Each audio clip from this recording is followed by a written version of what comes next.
अब आते हैं मूवमेंट इन प्लांट्स। प्लांट्स में जो मूवमेंट होती है ना, हवा चलने से आती है, वो मूवमेंट बात नहीं कर रहे। या तो एक ग्रोथ वाला टाइप का मूवमेंट होता है, प्लांट में ग्रोथ हो रहा है वो टाइप का मूवमेंट हुआ, या तो फिर एक जैसे टच मी नॉट, छुई मुई प्लांट होता ना, टच किया एकदम श्रिंक हो जाएगा, तो उस तरह की कुछ मूवमेंट हो गई, तो इसको हम रिकॉर्ड कर सकते हैं as tropic movement and nastic movement. देखो यहाँ पर नेस्टिक मूवमेंट। अब इसमें ये जो इंसेक्टिवोरस प्लांट है, ये लकड़ी डाला, देखो यहाँ पर अपने आप बंद हो गया, तो ये एक तरह का मूवमेंट हुआ, this is nastic movement. Tropic movement क्या होता है, जैसे मैं बताया कि लाइट की तरफ प्लांट ग्रो कर रहा है, ठीक है, तो ये याद रखना है तुमको कि this is something related to what, this is something related to growth, growth related है। और यहां पर ग्रोथ से कुछ जुड़ा हुआ कोई रिश्ता है क्या? नहीं, ग्रोथ रिलेटेड कुछ नहीं है यहाँ, ये थोड़ी ना ग्रोथ हो रहा है, तो बस रिस्पॉन्स है सर, ठीक है। तो this is growth dependent, that is growth independent. इसके बाद यहाँ पर रिस्पॉन्स स्लो होता है, ऑब्वियसली ग्रोथ है तो स्लो ही होगा ना। और यहाँ पर ये वाला चीज तो एकदम, तो तुम विजिबल एकदम कैमरा से डिटेक्ट कर पा रहे हो, growth is quick, sorry not growth, response is quick. तो यहाँ ये जो मूवमेंट है ये स्लो हो रहा है बिकॉज ये ग्रोथ वाला मूवमेंट है, ट्रॉपिक। और ये नास्टिक वाला क्या है, ऐसे ही बस। एक तो ये एग्जाम्पल, और भी एग्जाम्पल्स आएंगे, देखो टच मी नॉट, टच किया देखो श्रिंक हो गया। सो व्हाट इज दैट, एकदम फास्ट हो रहा है, इसमें टाइम क्यों लग रहा है? So dropping leaves of mimosa plant on touching. पता नहीं इसमें कॉन्सेप्ट क्या होता है, टच करते हैं तो इसके जो गार्ड सेल्स और जो स्टोमेटल पोर है उसमें से वाटर, माइक्रोस्कोपिक छोटे वाटर मॉलिक्यूल निकल जाते हैं, जिससे पत्ते के अंदर से नहीं, मेनली वो जो उसका स्टेम है वो वाला पार्ट बेंड हो जाता है। सो वापस से वो जब अब्जॉर्ब कर लेगा, not stomata, it is guard cells. Guard cells के श्रिंक होने से और स्वेल होने से, श्रिंक होगा तो ये लूज हो जाएंगे, स्वेल होगा तो नॉर्मल रहेंगे। मतलब जब इसमें पानी भरा पड़ा है तो एकदम टाइट है ये पानी, ये पत्ते टच किया तो क्या होता है, वो गार्ड सेल्स वाटर लूज करते हैं, श्रिंक हो जाते हैं, ठीक है, वो मैकेनिज्म है। और एक बात, ये वाला जो ट्रॉपिक मूवमेंट होता है ये डायरेक्शनल है, it is something related to direction. यहाँ पर एग्जांपल देखेंगे हम, वहां पर कोई भी नहीं, दैट इज नॉट डायरेक्शनल, है ना। वो तुम इधर से टच करो या उधर से टच करो, वो श्रिंक ऐसे ही होगा। इसमें भी अगर तुम ऊपर से टच करो या ये साइड टच करो, ऐसा नहीं कि इधर होएगा या इधर होएगा, ऐसा नहीं है, ठीक है।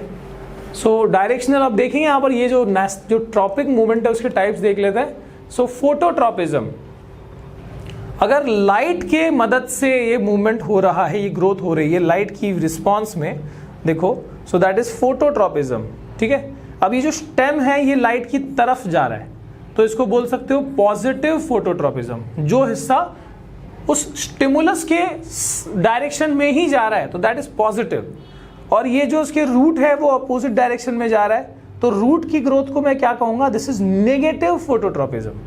तो ये हुआ नेगेटिव फोटोट्रॉपिज्म, है ना, दिस इज नेगेटिव फोटोट्रॉपिज्म। और जो ये वाला है दिस इज पॉजिटिव फोटोट्रॉपिज्म, ठीक है। फोटो यानी लाइट, तो लाइट की रिस्पॉन्स में क्या हो रहा है, यहां पर ग्रोथ हो रहा है ना, ग्रोथ मूवमेंट। इसके बाद है जियोट्रॉपिज्म, है ना। देखो यहां पर ये जो ग्रो कर रहा है अर्थ की रिस्पॉन्स में ग्रो कर रहा है और अर्थ की टुवर्ड्स जा रहा है, इसका जो रूट है वो जा रहा है, सो दैट इज जियोट्रॉपिज्म, ठीक है। ग्रेविटी की रिस्पॉन्स में या फिर अर्थ की रिस्पॉन्स में, अर्थ के टुवर्ड्स, सो दिस इज, तुम बोल सकते हो ये पॉजिटिव जियोट्रॉपिज्म है, और ये अपोजिट डायरेक्शन में, this is negative geotropism, can call it, right. अगला है हाइड्रोट्रॉपिज्म एंड थिग्मोट्रॉपिज्म। इसका ना, अब जैसे देखो यहाँ पर हाइड्रो यानी क्या होता है, वाटर, तो वाटर की रिस्पॉन्स में अगर ग्रोथ हो रही है, जैसे ये देखो सीड है, ये यहाँ पर एक पॉट है जो पोरस है, मतलब मटका है, मान लो मटके में पानी है और ये मिट्टी में गाड़ रखा गया है और 10 सीड लगाया था, तो उसको पता है कि हाँ यहाँ पानी है, मतलब पानी के हिसाब से ये हिस्सा पानी के टुवर्ड्स ग्रो करेगा, ठीक है। सीड का जर्मिनेशन का देखो यहाँ पर ये रूट पानी की तरफ जा रहा है, this radical part, so that is again hydrotropism. पानी के रिस्पॉन्स में जड़ जो है वो ग्रो करते हैं, पानी जहां है उस तरफ वो डेवलप करेंगे, उस तरफ ग्रो करेंगे, सो दैट इज हाइड्रोट्रॉपिज्म। इसके बाद है थिग्मो। थिग्मो का मतलब क्या होता है, टच। तो अगर टच की रिस्पॉन्स में ग्रोथ हो रहा है, ये मेरे घर का एक करेला था आई गेस, या फिर पता नहीं मस्क मेलन था, तो उसका देखो अब टच के रिस्पॉन्स में जो भी क्लाइंबर्स होते हैं उनका पता है ना, वो टेंड्रिल्स होते हैं, ऐसे वाले स्ट्रक्चर्स होते हैं टेंड्रिल्स, और वो टेंड्रिल्स क्या करते हैं, सपोर्ट को पकड़ने का काम करते हैं। जैसे मान लो ऐसे अभी है, सपोर्ट टच हुआ तो ये उसको वाइंड कर लेंगे, टच हुआ उसके कुछ ही मान लो घंटों में या एक दिन में वो प्रॉपरली उसको वाइंड कर लेंगे और आगे ग्रो करेंगे। फिर टेंड्रिल कहीं और सपोर्ट दिखेगा, सपोर्ट टच हुआ, मतलब टच होना चाहिए, उसके बाद वो ग्रो करेंगे। ठीक है, जैसे देखो ये हिस्सा पहले टच हुआ होगा, देखो यहाँ पर भी टच हुआ और उसने अपने आप को यहाँ वाइंड कर लिया। So that is थिगमोट्रोपिज्म।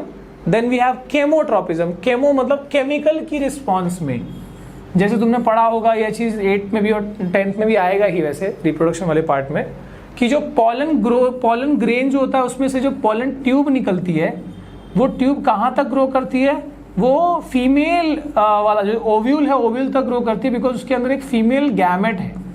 तो इसके अंदर का मेल गैमेट को उस फीमेल गैमेट से फ्यूज कराना है।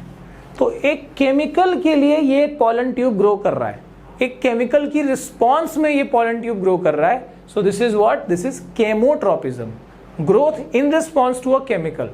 सो क्या एग्जांपल लिखोगे, growth of pollen tube towards the female gamete is this chemotropism. ठीक है, अब देखो ये जो हिस्सा है इसमें देखो ग्रेविटी की तरफ देखो ग्रो हुआ, टच हुआ, अब देखो टच के रिस्पॉन्स में पत्थर से दूर भागा, देखो पानी की तरफ जा रहा है, हाइड्रोट्रोपिज्म। मतलब पहले जियोट्रोपिज्म, फिर देखो थिग्मोट्रोपिज्म, फिर पानी की तरफ जा रहा है, this is blue part, this is hydrotropism. ठीक है, तो इसी के साथ अपन का जो ये चैप्टर है वो होता है समाप्त।